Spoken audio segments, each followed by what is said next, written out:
વાગરાના વિલાયત ડેરોલ માર્ગ પર ખાડાઓનું સામ્રાજ્ય અને ધૂળની ડમરીઓથી વાહન ચાલકો ત્રાહિમામ.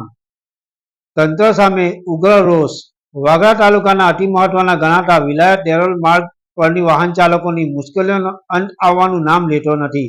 આ માર્ગ લાંબા સમયથી જર્જરિત હાલતમાં છે, જ્યાં એક તરફ મૃત્યુના કુવા સમાન ખાડાઓનું સામ્રાજ્ય છવાયેલું છે, તો બીજી તરફ આવડત વગરના કામને લઈને ઉડતી ધૂળ ડમરીઓએ વાહન ચાલકો અને આસપાસના ગ્રામજનોને જીવન દુષ્કર બનાવી દીધું છે. સવારના સમયે કે વાહનોની અવરજવર વધતા જ માર્ગ પર જાણે ધૂળનું વાવાઝોડું સર્જાય છે, જેના કારણે દ્રષ્ટતાનો અભાવ રહે છે અને અકસ્માતનું જોખમ સતત વધતું જાય છે.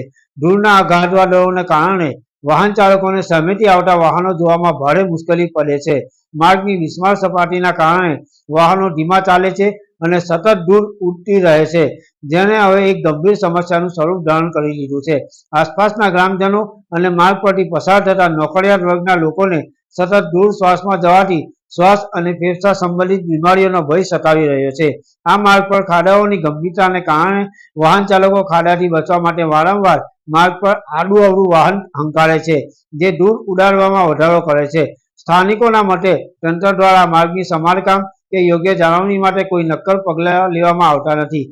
નાગરિકોની ઉગ્ર માંગ છે કે ચૂંટાયેલા જનપ્રતિનિધિઓ અને વહીવટી તંત્ર આ ગંભીર સમસ્યાને પ્રાથમિકતા આપી તાત્કાલિક ધોરણે માર્ગનું સમારકામ કરી ધૂળની ડમરીઓથી મુક્તિ અપાવે, જેથી પ્રજાને સુરક્ષા અને આરોગ્યની રાહત મળી શકે. યાકુબ પટેલ.